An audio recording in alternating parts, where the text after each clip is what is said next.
You know what's frustrating is when you forget to put it on video and you just snapped a picture of yourself and you just did a bunch of work and not a single second of it got captured on video. Yep, well, this is Pops at Jeep and 4 Low.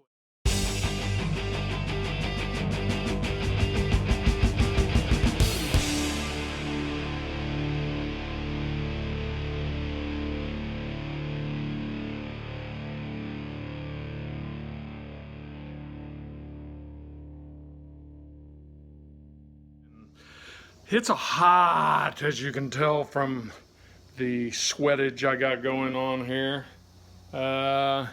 It's a hot August afternoon, Friday afternoon. Robert's at work where it's all nice and air conditioned, and Mateo's at school, at preschool.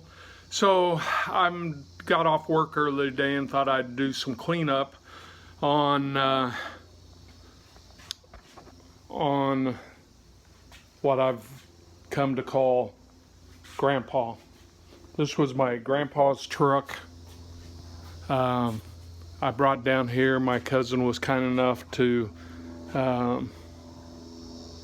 let me bring it down here from Southwest Missouri, and yeah, I've called it Grandpa. It's been sitting for, we guess, somewhere 44 years. It was parked somewhere in around early 80s, and has just sat. The motor does turn over. Robert and I checked that. It does turn. The crank turns on it. So I've got to buy some parts for us to get started on trying to see if the thing will fire. But my cousin said that it did run and drive when he parked it back in the early 80s. But it's really seen some better days. So let me see if I can flip this camera around. Okay, let me show you. Unfortunately, the gas tank will have to be replaced because there was no gas cap, so it's probably full of mud daubers and water.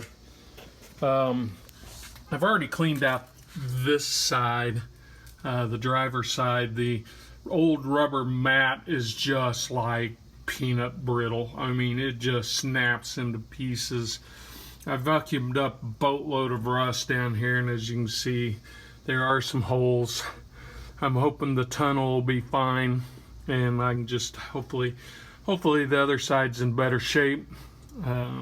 There was a snake skin in here. I thought I was showing, but obviously all I did was snap a picture of myself.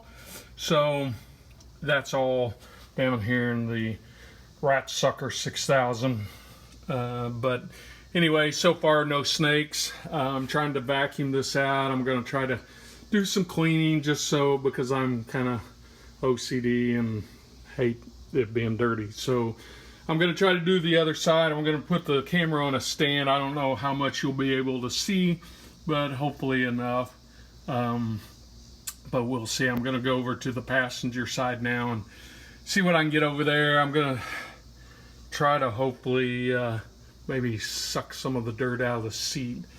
But you know, the seats for 40, I mean, this is a 1967 Ford F100 sitting here. So, yeah, there's rips, but shockingly, for setting for 40 some odd years, the seats are pretty good shape. So, I'm going to flip the camera around, put it on the stand, then I'm going to go over to the other side and see what I can get done over there. A little cramped.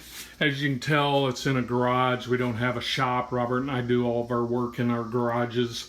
So he's got the Scout over in there. I've got Grandpa over here. So did clean him up. He looks actually pretty good. There's some dents. The tailgate's completely gone. And the bed is pretty well toast. Eventually I'll put a new bed pan in this thing down the road, but that'll be way down. Main thing is getting it starting, running, stopping, driving, just for the family legacy. Truck will not be for sale. It's my grandpa's. So anyway, let's get this chicken kicking and clean out the other side. Thanks. Now we're recording. Lordy. So I was telling this story about us loading this onto the truck, and Robert and I both got stung by wasps from this thing, and it was not fun. But unfortunately, it did not get on video. I'm sure it would have been funny. This, as you can see, this old rubber mat is just brittle. The emergency flasher is in the glove box. That's cool. Hopefully we'll be able to get that all working, but the box is still here. It's not gone. Still locked. That's it. Looks like the tunnel's okay. Hopefully I didn't speak too soon. Yeah, this floor pan's probably gonna have to be, yeah, I got some holes in it too. Hopefully under the seat's good, but this bottom floor pan is definitely gonna have to be replaced.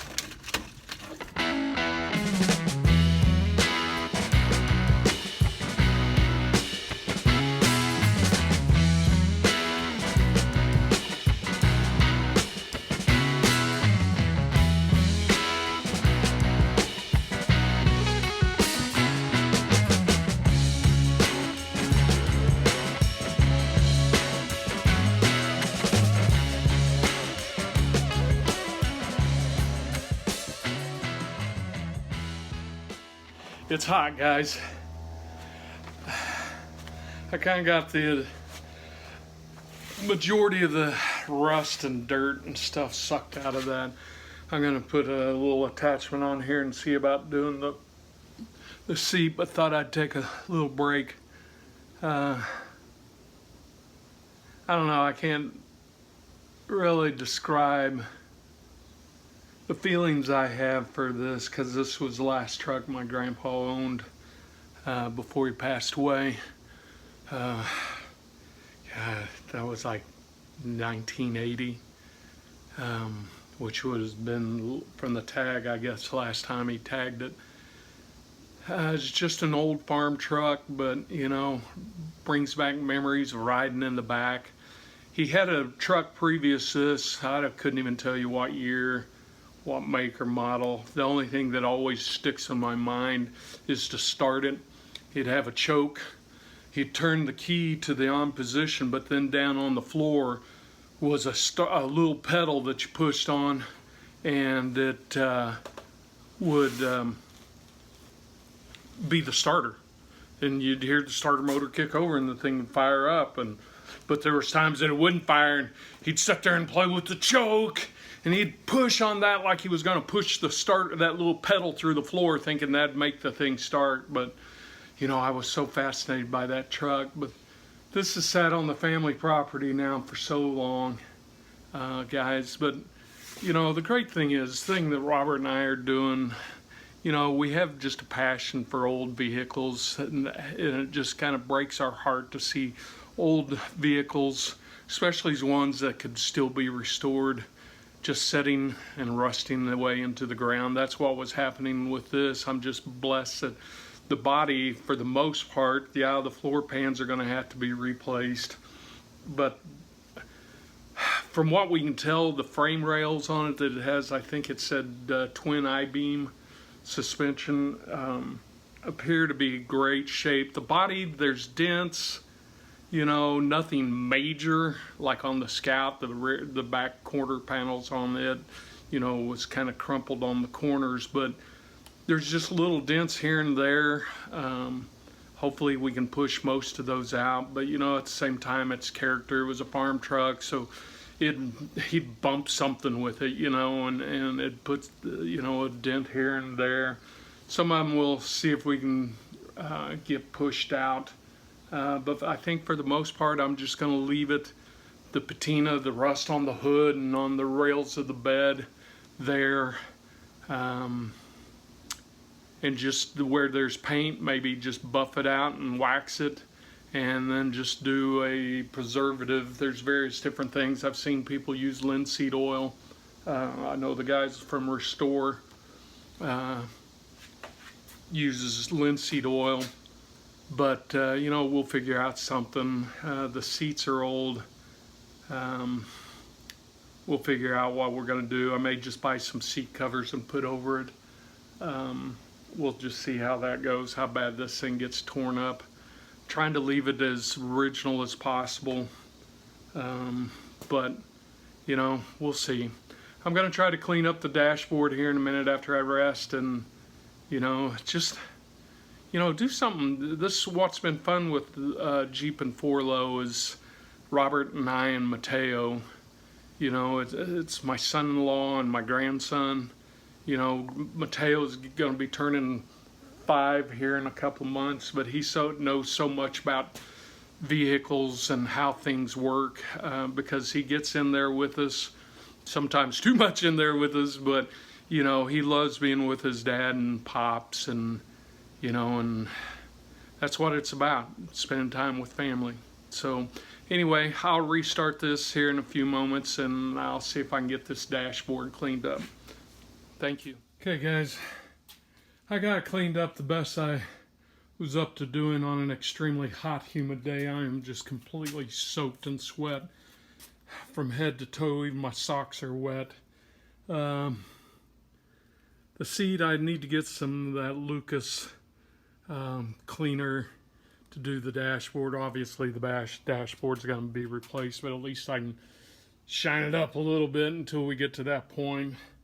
Floor pan on the driver's side is going to have to be replaced. Same on the passenger side. I don't know if you can see that, but it's like Swiss cheese over there. But guys, it's going to have life brought back into it. It's going to be a process. It's going to be a marathon, not a sprint. I don't have to have this thing running and driving tomorrow, but I'll keep you along the way. It's a journey with us. Come along on the journey. Have some fun with us. Put some comments in the thing. Let us know what you would do with it. And we'll go from there. So anyway, this is Jeep and 4Low, and yes, I know it's not a four-wheel drive, but there is Lieutenant Dan, so we are still all about Jeeps. We got a trip to Hot Springs, to the Hot Springs off-road place down there that's going to be amazing from what Robert tells me. So we're still about Jeeps. There's just some, you know, bucket list. I'm 62, so I've always wanted to do something like this, and I've wanted to do it with this truck for years and years. And I'm at the point where we're going to make it happen. Somehow, some way, we're going to get this thing running and driving again for Grandpa. So anyway, thanks for watching, and watch for our next video after this one. Thank you.